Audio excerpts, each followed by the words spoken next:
اللہ تعالیٰ نے اس طرح اللہ تمہارے لیے صاف صاف احکام بیان کرتا ہے شاید کہ تم دنیا اور آخرت دونوں کی فکر کرو۔ پوچھتے ہیں یتیموں کے ساتھ کیا معاملہ کیا جائے؟ قتال کے میدان میں تو یہی سب کچھ ہوگا نا، لڑیں گے بھی، قتل ہوں گے بھی، کریں گے بھی، یتیموں کا مسئلہ بھی آئے گا، وراثت کے مسئلے بھی پیدا ہوں گے، سب اللہ بتا رہا ہے پہلے ہی۔ فرمایا پوچھتے ہیں یتیموں کے ساتھ کیا معاملہ کیا جائے؟ کہو جس طرز عمل میں ان کے لیے بھلائی ہو وہی اختیار کرنا بہتر ہے۔ اگر تم اپنا اور ان کا خرچ اور رہنا سہنا مشترک رکھو تو اس میں کوئی مذائقہ نہیں، آخر وہ تمہارے بھائی بندھ ہی ہیں۔ برائی کرنے والے اور بھلائی کرنے والے دونوں کا حال اللہ پر روشن ہے۔ اللہ چاہتا تو اس معاملے میں تم پر سختی کرتا، مگر وہ صاحب اختیار ہونے کے ساتھ ساتھ صاحب حکمت بھی ہے۔ یعنی یتیموں کے حقوق اس کے حوالے سے اللہ تعالیٰ نے اہل ایمان کو پابند کیا، اور یتیموں کا اس معاشرے کے اندر جو مقام ہوگا سورہ نساء میں جائیں گے اس وقت اس پر تفصیل سے بات کریں گے۔ آگے فرمایا تم مشرک عورتوں سے ہرگز نکاح نہ کرنا جب تک کہ وہ ایمان نہ لے آئیں۔ ایک مومن لونڈی مشرک شریف زادی سے بہتر ہے اگرچہ وہ تمہیں بہت پسند ہو، اور اپنی عورتوں کے نکاح مشرک مردوں سے کبھی نہ کرنا جب تک کہ وہ ایمان نہ لے آئیں۔ ایک مومن غلام مشرک شریف سے بہتر ہے اگرچہ وہ تمہیں بہت پسند ہو۔ کیوں ایسا کیوں اللہ تعالیٰ کہتے ہیں؟ تو اللہ تعالیٰ فرماتے ہیں یہ لوگ تمہیں آگ کی طرف بلاتے ہیں، یعنی جس کا دین یعنی شرک جو مشرک ہے اس کے ساتھ معاملات کرو گے تو کیا وہ کدھر لے کے جائے گا تمہیں؟ یہ لوگ تمہیں آگ کی طرف بلاتے ہیں، اور اللہ اپنے اذن سے تم کو جنت اور مغفرت کی طرف بلاتا ہے۔ تو جو خاندان بنیں گے، یہ نکاح صرف لذت کا معاملہ نہیں ہے، یہ معاملہ تو پورا ایک تمدن کا ہے، ایک معاشرت کا ہے، ایک معاشرے کا بننے کا ہے۔ وہ معاشرہ بنے گا جو جنت کی طرف چلے گا، پیش قدمی کرے گا، جن گھروں کے اندر مجاہد پیدا ہوں گے اور جو اللہ کے دین کی طرف بلندی کے لیے اس کو آگے بڑھیں گے۔ تو جہاں مشرکوں کے ساتھ معاملہ ہو جائے، جہاں خاندان ایسا بنے، تو وہاں اس کی کیا توقع ہے؟ تو اللہ تعالیٰ کہتے ہیں یہ تمہیں آگ کی طرف بلاتے ہیں، اور اللہ اپنے اذن سے تم کو جنت اور مغفرت کی طرف بلاتا ہے، اور وہ اپنے احکام واضح طور پر لوگوں کے سامنے بیان کرتا ہے۔ توقع ہے کہ وہ سبق لیں گے اور نصیحت قبول کریں گے۔ پوچھتے ہیں، اب یہ خواتین کی بات شروع ہوئی تو آگے پھر خواتین ہی کا معاملہ چلا۔ پوچھتے ہیں حیض کا کیا حکم ہے؟ کہو وہ ایک گندگی کی حالت ہے، اس میں عورتوں سے الگ رہو اور ان کے قریب نہ جاؤ جب تک کہ وہ پاک صاف نہ ہو جائیں۔ اس کا مطلب یہ ہے کہ وہ تعلق زنوشو قائم نہیں کرنا، باقی اور کوئی بات نہیں ہے۔ یہودی تو یہ کرتے تھے کہ انہیں ناپاک قرار دے کر ان کے قریب نہیں جانا، الگ کر دینا، کھانا الگ، پینا الگ۔ اسلام یہ نہیں کہتا، صرف اتنی بات ہے وہ تعلق زنوشو نہیں ہے۔ اس دوران میں تو کہا کہ ان کے قریب نہ جاؤ، یہ مراد ہے اس سے جب تک کہ وہ پاک صاف نہ ہو جائیں، پھر جب وہ پاک ہو جائیں تو ان کے پاس جاؤ، اس طرح جیسا کہ اللہ نے تم کو حکم دیا۔ اللہ ان لوگوں کو پسند کرتا ہے جو بدی سے باز رہیں اور پاکیزگی اختیار کریں۔ تمہاری عورتیں تمہاری کھیتیاں ہیں، تمہیں اختیار ہے جس طرح چاہو اپنی کھیتی میں جاؤ، اور مگر اپنے مستقبل کی فکر کرو اور اللہ کی ناراضی سے بچو۔ اس میں بڑے پیغامات ہیں، یعنی جو تعلق ہے، یہ جو رشتہ بنا ہے، یہ جو جوڑا بنا ہے، ان کا کام کیا ہے، یہ معاشرے کو کیا دیں گے، اور مرد کا ایک خاتون سے جو تعلق، بیوی کا شوہر سے، شوہر کا بیوی سے، تو اللہ تعالیٰ اس کو اس طرح تعبیر کرتے ہیں کسان اور کھیت کا تعلق۔ یعنی یہ کام جو ہے، جو مقاصد ہیں اس کے، جو آگے نسل کو بڑھانا اور چلانا، یہ سب چیزیں ہیں، یہ سب پیش نظر رہیں، یہ سارے معاملات تمہارے سامنے رہیں۔ اللہ تعالیٰ فرماتے ہیں کہ اپنے مستقبل کی فکر کرو اور اللہ کی ناراضی سے بچو۔ خوب جان لو کہ تمہیں ایک دن اس سے ملنا ہے، اللہ سے ملنا ہے۔ تو جب اللہ سے ملاقات کا آدمی کو خیال رہتا ہے، کل ملنا کا مطلب کیا ہوتا ہے؟ جواب دینا ہے، حساب دینا ہے۔ کس حال میں ملو گے؟ اس حال میں کہ اللہ کی فرما برداری کرتے رہے یا نافرمانی کر کے آئے۔ یہ بات احساس دلایا جا رہا ہے۔ فرمایا اے نبی، جو تمہاری ہدایات کو مان لیں انہیں فلاح و سعادت کی خوشخبری دے دو۔ یعنی اللہ سے ملاقات ہوگی تو ان کے لیے پھر وہاں کامیابی آئے۔ اللہ کے نام کو ایسی قسمیں کھانے کے لیے استعمال نہ کرو جن سے مقصود نیکی اور تقوی اور بندگان خدا کی بھلائی کے کاموں سے باز رہنا ہو۔ اللہ تمہاری ساری باتیں سن رہا ہے اور سب کچھ جانتا۔ جو بے معنی قسمیں تم بلا ارادہ کھا لیا کرتے ہو اس پر اللہ گرفت نہیں کرتا، مگر جو قسمیں تم سچے دل سے کھاتے ہو ان کی باز پرس وہ ضرور کرے گا۔ اللہ بہت درگزر کرنے والا اور بردبار ہے۔ یعنی یہ بات بتا دی ہے، قسمیں خواہ فضول قسمیں کھاتے، بعض عادت ہوتی ہے بات بات میں قسم، تو کہا کہ یہ کوئی معقول بات نہیں ہے۔ لیکن اللہ نے اس پر درگزر کیا، اس پر کوئی حساب نہیں ہے۔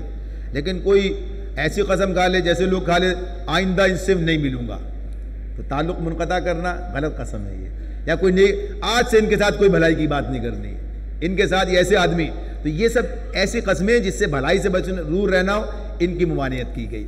اور پھر کہا گیا کہ جو قسمیں آدمی سوچ سمجھ کے کسی بھی معاملے میں کھاتا ہے تو بہرحال اگر وہ توڑے گا تو اس کا کفارہ دینا پڑے گا، اس کی بات آگے ہمارے سامنے آئے گی۔ تو اس اعتبار سے بات یہی ہے کہ اس معاملے میں محتاط رہو۔ آگے فرمایا جو لوگ اپنی عورتوں سے تعلق نہ رکھنے کی قسم کھا بیٹھتے ہیں ان کے لیے 4 مہینے کی مہلت ہے۔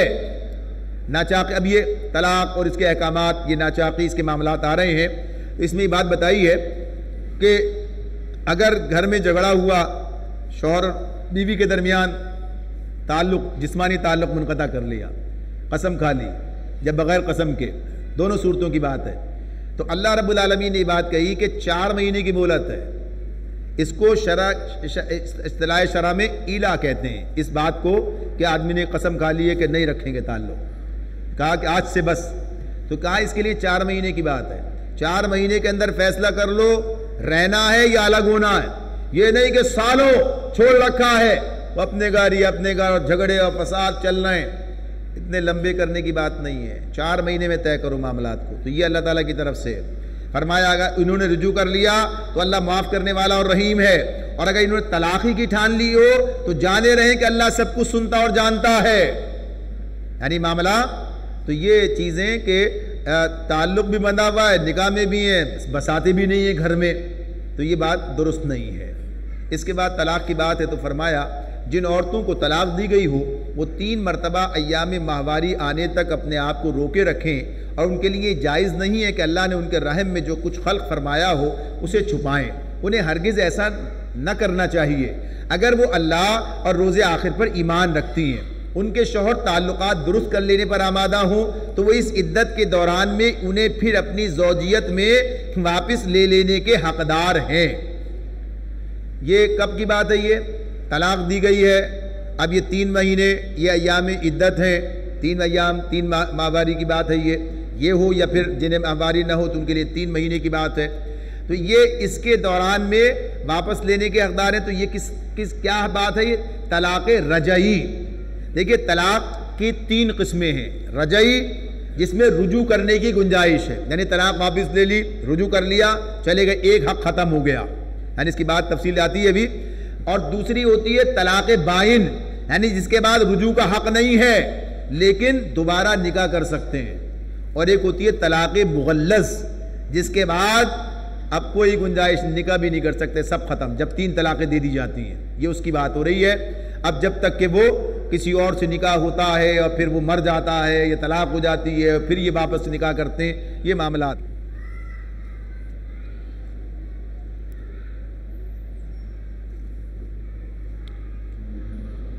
تو اللہ رب العالمین اس کے بارے میں بات کر رہے ہیں، تو تھوڑا سا اور آگے چلتے ہیں پھر بات کرتے ہیں۔ فرمایا عورتوں کے لیے بھی معروف طریقے پر ویسے ہی حقوق ہیں جیسے مردوں کے حقوق ان پر ہیں، البتہ مردوں کو ان پر ایک درجہ حاصل ہے اور سب پر اللہ غالب اقتدار رکھنے والا اور حکیم و دانا موجود ہے، سب سے حساب وہی لے گا۔ یہ نہ سمجھیں کہ ہمیں اختیار ہے تو ہم اس کا ناجائز استعمال کریں۔ طلاق 2 بار ہے، پھر یا تو سیدھی طرح عورت کو روک لیا جائے یا بھلے طریقے سے اس کو رخصت کر دیا جائے، اور رخصت کرتے ہوئے ایسا کرنا تمہارے لیے جائز نہیں ہے کہ جو کچھ تم انہیں دے چکے ہو اس میں سے کچھ واپس لے لو۔ یہ بات اب 2 طلاق جیسے کہا 2 بار ہے، الطلاق مرتان، 2 بار ہے، یہ قرآن کہہ رہا ہے، 3 بار کا لفظ اللہ نے استعمال نہیں کیا اس مقام پر۔ اب یہ کیا ہے؟ جب معاملات ایسے ہو جائیں، طلاق پہلی بات تو یہ کہ طلاق وہ چیز ہے حلال ہے مگر ناپسندیدہ ہے، اللہ نے اسے پسند نہیں کیا ہے، اس سے گریز کرنے بچنے کی بات ہی ہے، یعنی یہ ہونا چاہیے۔ تو یہاں پر یہ بات ہے، لیکن بہرحال اگر کبھی معاملات ایسے ہو جائیں، ایک ساتھ رہنا ناممکن ہو جائے، تو یہ نہیں کہ زبردستی بندھے رہو، زبردستی ایک کا منہ ادھر ایک کا منہ ادھر، بس زندگی ایک عذاب بن گئی ہے، ایک بوجھ بن گئی ہے، ایسا ہو جائے تو الگ ہو جاؤ، ٹھیک ہے، اجازت ہے، دے دی گئی ہے۔ اب اس کے اندر یہ بات ہے کہ معاملات میں کہ طلاق کی گرہ مرد کے ہاتھ میں ہے، طلاق کی گرہ مرد کے ہاتھ میں، عقد کی نکاح گرہ کہہ لیجئے، اس طرح سے طلاق جو ہے اس کے پاس سے عقد نکاح، یعنی اب یہ گرہ کھلتی ہے، نکاح سے آزاد ہوتی ہے، طلاق ہوتی ہے، تو اب یہ کہ کس کے ہاتھ میں؟ مرد کے ہاتھ میں دی گئی ہے۔ تو اسی لیے کہا کہ ایک انتظامی درجہ اسے حاصل ہے، اللہ نے اسے دیا۔ یہ اللہ کی حکمت ہے جو اللہ تعالیٰ اپنا کرتا ہے، عورت کے لیے الگ اس کی گنجائش رکھی ہے۔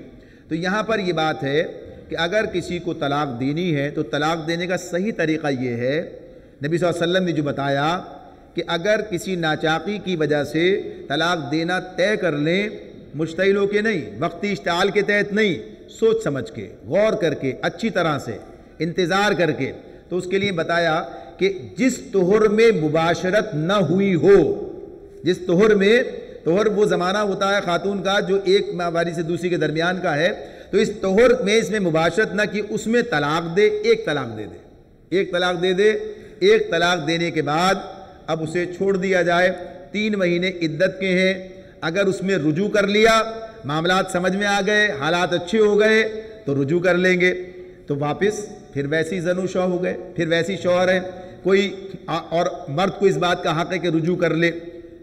لیکن اگر وہ رجوع نہیں کرتا ان 3 مہینے کے دوران، تو اب 3 مہینے گزرتے ہی اب کیا ہوگا؟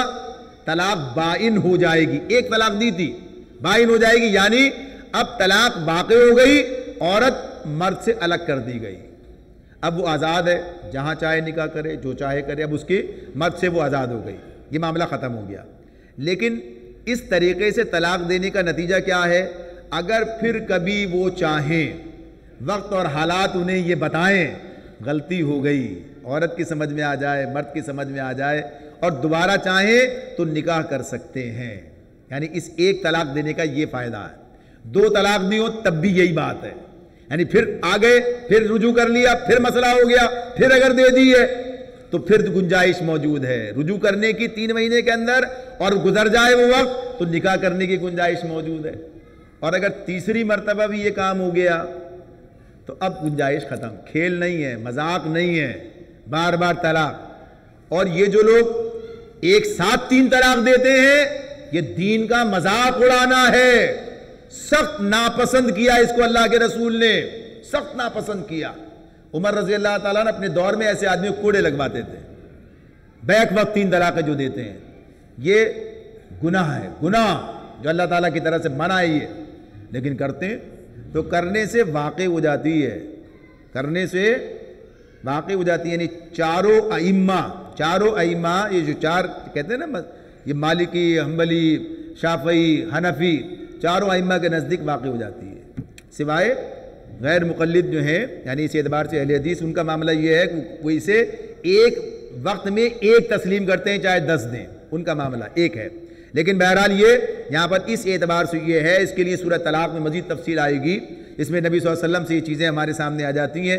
تو بہرحال طلاق دینے کا صحیح طریقہ یہی ہے، ایک دے کے چھوڑ دیا جائے اور ہونے دیا جائے، مدت پوری ہو گئی۔ یہ بھی ہو سکتا ہے کہ اگر آدمی نہیں چاہتا ہے دوسرے طور میں دوسری، تیسرے میں تیسری دے کر ہمیشہ کے لیے الگ کر دے، کر سکتا ہے، لیکن اگر ایک کر کے چھوڑ دے تو یہی حسن ہے، یہی بہتر ہے، یہی طریقہ ہے۔ تو اس اعتبار سے اللہ تعالیٰ کہتے ہیں 2 بار کی گنجائش ہے۔ تو اگر آدمی اس طرح اس کو استعمال کرے گا، اس طریقے کو، تو فائدہ مند رہے گا، موقع رہے گا، شرمندگی نہیں ہوگی، واپس پلٹنا چاہے گا تو پلٹ سکے گا۔ تو یہی بات اس میں بتائی گئی ہے، باقی تفصیل سورہ طلاق میں اور سامنے آئے گی۔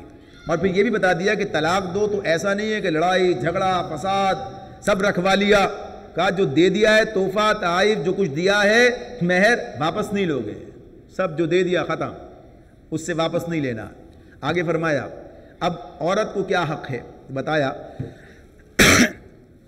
البتہ یہ صورت مستثنا ہے کہ زوجین کو اللہ کے حدود پر قائم نہ رہ سکنے کا اندیشہ ہو۔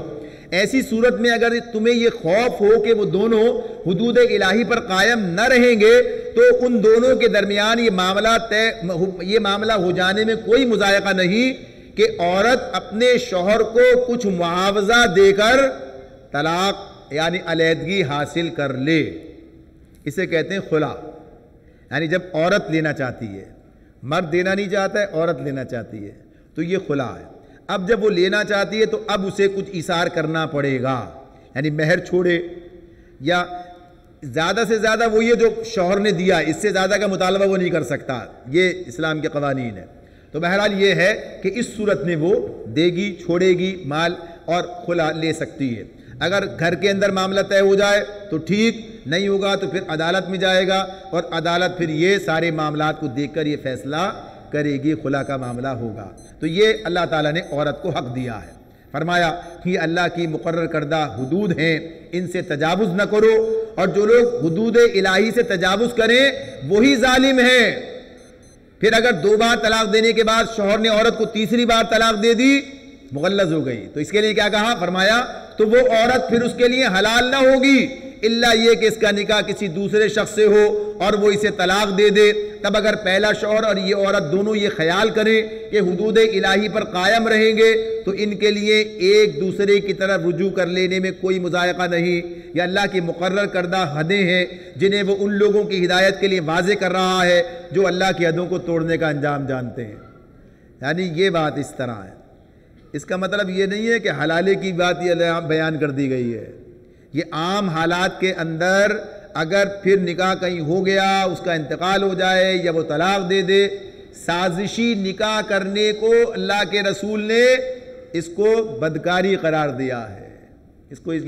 تو اس کی گنجائش نہیں ہے، اسلام اس کی بات نہیں کرتا۔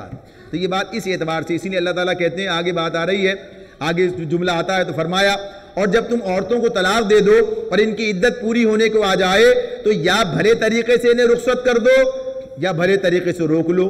محض ستانے کی خاطر انہیں نہ روکے رکھنا، یعنی رجوع کر لیا، ستا کے پھر کریں گے، ستائیں گے، تو یہ مقصد نہیں ہونا چاہیے۔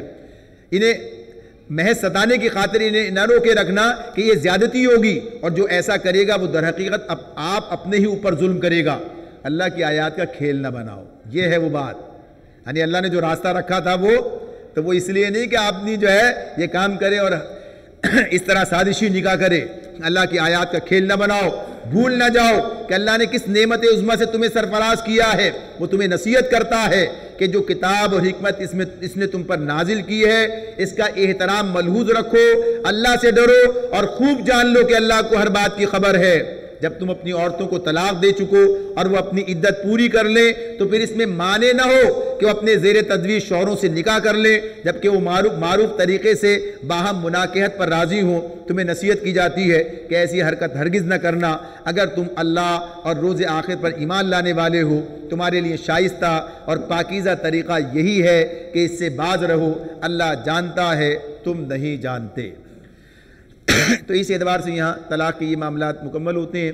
آگے تھوڑی سی بات جاری ہے، وہ اس حوالے سے ہے کہ رضاعت کے قوانین ہیں، اور جہاں نکاح ہو اور رخصتی سے پہلے طلاق دے دی جائے اس کی عدت کا اور اس کے مہر کی بات آتی ہے سامنے، ویسے یہ طلاق دینے کے طریقے کے اعتبار سے یہ مضمون یہاں پر مکمل ہو جاتا ہے، اور اس کی مزید تفصیل سورہ طلاق میں ہمارے سامنے آتی ہے۔ جو ترتیب نزول میں تو اس کے بعد ہی ہے، لیکن مصحف کی ترتیب میں جا کے 28 پارے میں وہ مضمون ہمارے سامنے آئے گا۔ تو اللہ کے احکامات اس لیے ہوتے ہیں کہ انہیں سیکھا، سمجھا اور عمل کیا جائے۔ اس کو معلوم ہونا چاہیے۔ آج ہمارے معاشرے میں طلاق دینے کا صحیح طریقہ لوگوں کو معلوم نہیں ہے، وہ سمجھتے ہیں تک 3 نہ دی تو ہوگی نہیں، لہذا بیک وقت 3 ہی دیتے ہیں، ورنہ 1 دے کر بھی اپنا کام پورا کر سکتے ہیں۔ اس میں بڑی گنجائشیں اللہ نے رکھی ہیں، اور سورہ طلاق میں اس کو بڑے واضح طور پر مضمون یہ ہمارے سامنے آتا ہے۔ اللہ رب العالمین ہمیں دین کو سمجھنے، اس پر عمل کرنے کی توفیق عطا فرمائے۔ وآخر دعوانا ان الحمد للہ رب العالمین۔